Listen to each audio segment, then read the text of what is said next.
کہ ہم ہر سال قربانی کرتے ہیں، الحمدللہ بہت اچھی بات ہے، خوشی کی بات ہے، جانور ذبح کرتے ہیں، اپنی ضد کو بھی قربان کر دیجیے، اپنی انا کو بھی آپ قربان کر دیجیے، اپنے ایگو کو بھی آپ دفن کر دیجیے، یہ قربانی کا پیغام ہے۔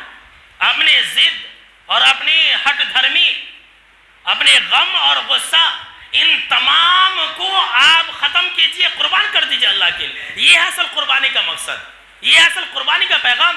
آج ہمارے پاس وہ چیزیں نہیں، ہم قربانی بھی کرتے ہیں لیکن اپنی انا کو نہیں چھوڑتے، بولتے میں، ارے جب ہم اور آپ بکرا بکری کو ذبح کرتے ہیں تو وہ بکرا بکری میں کرتی ہیں، پھر بھی ذبح کر دیتے، تو یہ اپنی میں کو بھی ذبح کر دیجئے۔ جانور کو ذبح کرنے کے بعد یہ اپنی انا اور جو گھمنڈ اور غرور ہے اس کو ختم کر دیجئے، یہ ہے اصل قربانی۔ اصل قربانی کا پیغام یہ ہے کہ ہم اپنے اختلاف کو ختم کریں۔ اللہ اکبر۔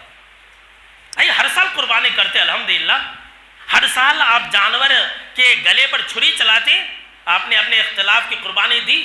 کیا آپ نے اپنے رشتہ داروں کے درمیان جو اختلافات تھے اس کی قربانی دی؟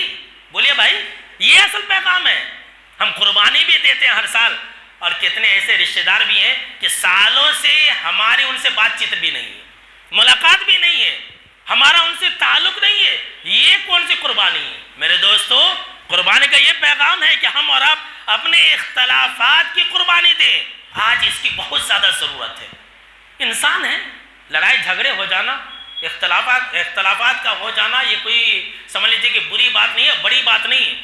انسان ہے تو ہوگا ہی، بیچ میں شیطان ہے، لیکن اس پر اڑ جانا، ایک دوسرے سے دشمنی کر لینا، ایک دوسرے سے تعلقات ختم کر لینا، یہ بری چیز ہے۔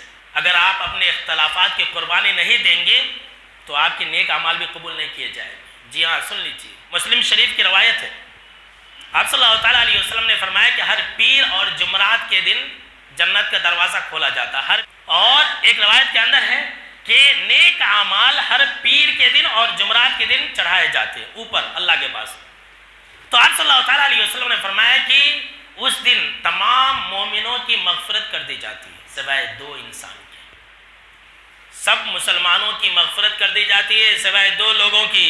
آپ نے قربانی دے دیا ہے، اگر اختلافات کی قربانی نہیں دیں گے تو آپ اس کے اندر پھنس جائیں گے۔ دو لوگوں کی بخشش نہیں ہوتی، ایک ہے مشرک، اس کی بخشش نہیں ہوتی، اور دوسرا کون ہے؟ وہ انسان ہے جو اختلاف رکھتا ہے، جو دشمنی رکھتا ہے، جو لڑائی جھگڑے کر کے بات نہیں کر رہا ہے۔ ہم تو سالوں سے بات نہیں کر رہے۔ اختلافات کی قربانی دیجئے۔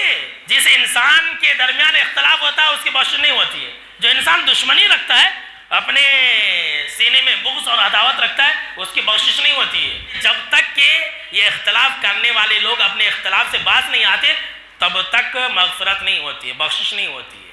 اللہ کی پناہ۔ ہر سال قربانی دے رہے ہیں ہمارا، لیکن یہ اختلافات کی قربانی کب دیں گے؟